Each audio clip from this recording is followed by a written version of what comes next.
Diet ಊಟ, ಉಪ್ಪು ಖಾರ ಇಲ್ಲದ ಊಟ. ಇದು ನಮಗೆ ಉಪ್ಪು ಖಾರ ಹಾಕ್ಕೊಂಡ್ಬಿಟ್ಟು ಕೊನೆಗೆ ರೈಸ್. ಅದಕ್ಕೆ ದೇವರು ಎಲ್ಲರಿಗೂ ಎಲ್ಲನೂ ಕೊಡಲ್ಲ. ಕೆಲವರಿಗೆ ಶ್ರೀಮಂತರಿಗೆ ಕೊಡ್ತಾನೆ, ತಿನ್ನಕ್ಕೆ ಬಾಯಿ ಕೊಡಲ್ಲ. ಇನ್ನು ಕೆಲವರಿಗೆ ತಿನ್ನಕ್ಕೆ ಬಾಯಿ ಕೊಡ್ತಾನೆ, ಶ್ರೀಮಂತಿಕೆ ಕೊಡಲ್ಲ. ಅದಕ್ಕೆ ನಾವು ಕುಡಿಲಾರ್ದೇ, ಏನೂ ಕೆಟ್ಟ ಚಟ ಮಾಡಲಾರ್ದೇ ಲಿವರ್ ಡ್ಯಾಮೇಜ್ ಆಗಿದೆ.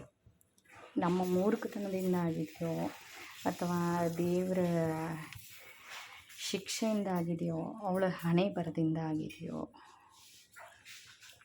ಗೊತ್ತಿಲ್ಲ.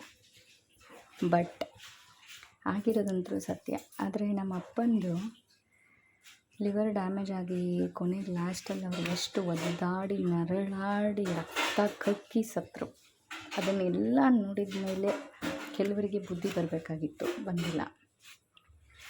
ನನ್ನ ಮಗಳು ಕುಡಿದೇ ಇದ್ರೂ, ಯಾವ ಎಂಜಾಯ್ಮೆಂಟ್ ಮಾಡದೇ ಇದ್ರೂ ಲಿವರಿಂದ ನರಳ್ತಾ ಇದ್ದಾಳೆ. ಆದರೂ ಕೆಲವರಿಗೆ ಬುದ್ಧಿ ಬಂದಿಲ್ಲ. ಅದಕ್ಕೆ ಕುಡಿತ ಅನ್ನೋದು,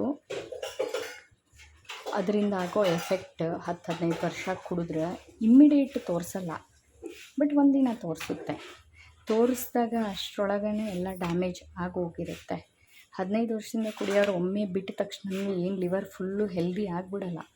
ಯಾಕಂದರೆ ಆಲ್ರೆಡಿ ನಾವು ಅದನ್ನು ಸಿಕ್ಕಾಪಟ್ಟೆ ಅಬ್ಯೂಸ್ ಮಾಡಿಬಿಟ್ಟಿರ್ತೀವಂತೆ ಲಿವರ್ನ. ಒಂದಂತರೂ ಅರ್ಥ ಮಾಡ್ಕೋಬೇಕು, ಒಮ್ಮೆ ಏನೂ ಆಗಲ್ಲ, ಒಂದಿನ ಆಗುತ್ತೆ.